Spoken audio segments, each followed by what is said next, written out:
Hello guys, welcome back to our channel. ഞങ്ങൾ ഇന്നൊരു breakfast spot try ചെയ്യാൻ പോവുകയാണ്. ബാംഗ്ലൂരുകാർക്ക് രാമേശ്വരം കഫേ പോലെ തൃശ്ശൂർക്കാർക്ക് ഒരു പുതിയ കഫേ ഓപ്പൺ ആയിട്ടുണ്ട്.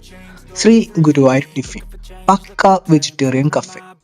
നമ്മുടെ Thrissur QSR, quick service restaurant പോലത്തെ ചെയിനുകൾ അധികമൊന്നുമില്ല. ഉണ്ടെങ്കിലും അതൊരു ടീ സ്പോട്ടൊക്കെയാണ്. റെസ്റ്റോറൻറ്റ്സ് പൊതുവെ കുറവാണെന്നാണ് എൻ്റെ അറിവ്. അപ്പോൾ ശ്രീ ഗുരുവായൂർ ടിഫിൻ വരുന്നത് പക്ക QSR മോഡലിലാണ്. നമ്മൾ പോയി എടുക്കുന്നു, കഴിക്കുന്നു, അവിടെ വെച്ചിട്ട് പോകും. ഇവരുടെ ടൈമിംഗ് വരുന്നത് morning 7 to 12 and evening 4 to 12 ആണ്.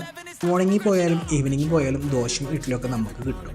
ഞങ്ങൾ അവരുടെ ഗീപ്പൊടി മസാല ദോശയും ഗീപ്പൊടി തട്ടിഡ്ഡലിയാണ് ട്രൈ ചെയ്തത്. അവർക്ക് അപ്പം മുട്ടക്കറിയൊക്കെ മെനുവിലുണ്ട്, പക്ഷെ അതൊന്നും ഇതിപ്പോൾ സെർവ് ചെയ്ത് തുടങ്ങിയിട്ടില്ല. വൈകാതെ അതൊക്കെ സെർവ് ചെയ്യുന്നതാണ് അവർ പറഞ്ഞത്. അപ്പോൾ ഫുഡിലേക്ക് വന്നാൽ ഇതുവരെ ട്രൈ ചെയ്യാത്തവരാണെന്ന് എന്തായാലും പോയി ട്രൈ ചെയ്തോളൂ. ഒരു വെറൈറ്റി എക്സ്പീരിയൻസ് ആവും. സാധാരണ ഒരു ബ്രേക്ക്ഫാസ്റ്റ് സ്പോട്ടൊക്കെ മാറ്റി പിടിച്ച് വെറൈറ്റി ദോശയും ഇഡ്ഡലിയൊക്കെ ട്രൈ ചെയ്യാം. ഇനി ബാംഗ്ലൂരൊക്കെ പോയി കഴിച്ചുള്ളവരാണെച്ചെങ്കിൽ നിങ്ങൾക്ക് ആ ഒരു ടേസ്റ്റ് കിട്ടിയെന്ന് വരില്ല, എന്നാലും കുഴപ്പമില്ല, കൊള്ളാം. ഇവരുടെ ലൊക്കേഷൻ വരുന്നത് തൃശ്ശൂർ പറവട്ടാണി പള്ളിയുടെ ഒക്കെ ഓപ്പോസിറ്റ് ആയിട്ടാണ്.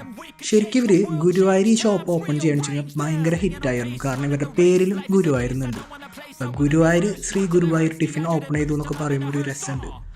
റീസെൻ്റ്ലി ഓപ്പൺ ചെയ്ത കാരണം മെനുവിലുള്ള എല്ലാ ഡിഷസും അവർക്ക് സെർവ് ചെയ്യാൻ പറ്റിയിട്ടില്ല. ഗീ റൈസും കുറേ സ്വീറ്റ്സൊക്കെ ഇനിയും വരാനുണ്ട്.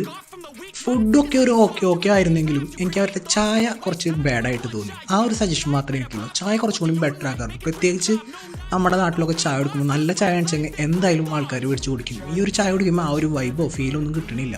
നമുക്ക് ചായ കുടിച്ചെന്നുള്ള ഒരു തൃപ്തി വരണില്ല.